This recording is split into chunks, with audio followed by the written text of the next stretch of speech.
Some secrets are buried deep underground, others are left sitting in plain sight behind a locked door, waiting for the time to do the dirty work. On May 20, 2026, a 30-year-old accountant for the Ministry of Health and Child Care walked into Tenwood Gardens and Lodges in Western Harare. She was young, professional, and carrying the financial weight of the public's health records on her shoulders. Her name was Precious, but after she turned that room key in the lock, she was never seen alive again.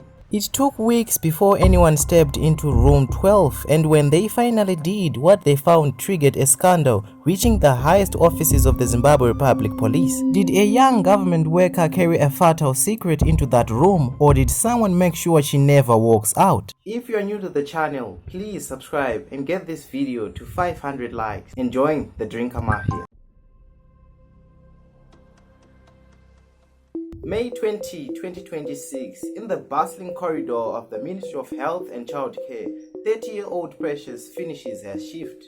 As an accountant, her daily routine revolved around numbers, allocations, and strict government paper trails. But on this specific Wednesday, her paper trails abruptly changes direction. Instead of going home in Kwazana, Precious traveled to Tenwood Gardens and Lodges, a suburban lodging spot tucked away in Tenwood, often called the Sticks. Is the kind of place where people go when they want discretion. The question investigators have struggled with ever since is simple.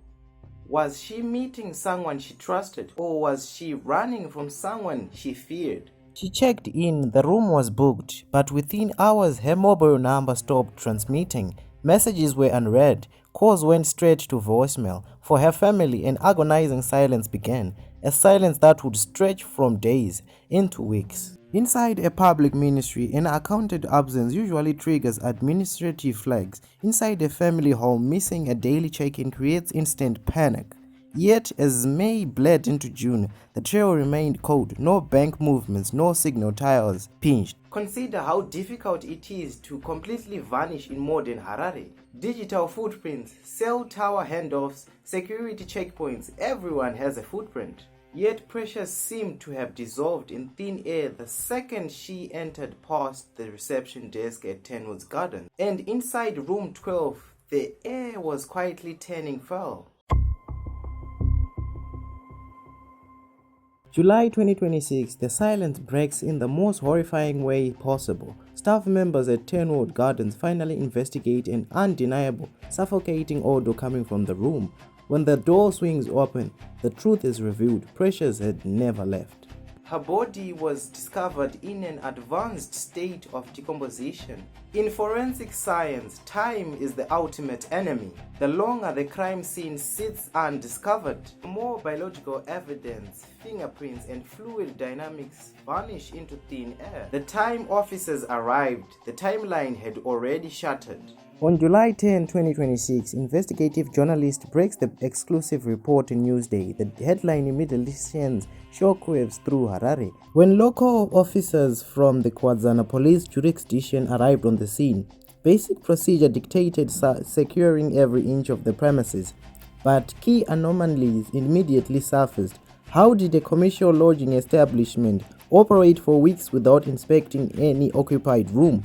Why was no entry logged during the routine maintenance cycles? In true crime investigations, you always follow the friction, and friction here was instant. The state of decomposition meant a standard autopsy test faced extreme technical hurdles. Now, was room 12 left untouched by accident? Or was it left to turn into a forensic wasteland on purpose?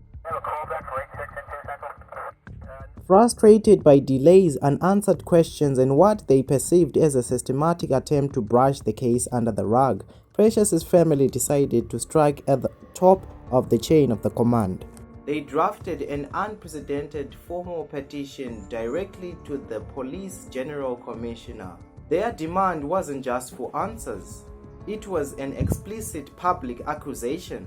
The family formally accused the assigned police investigators of failing to thoroughly probe what the family maintain is a murder case. The implications were dangerous. Precious was not an ordinary citizen. She managed financial streams inside the Ministry of Health and Child Care, an institution frequently under security for public procurement and resource allocation.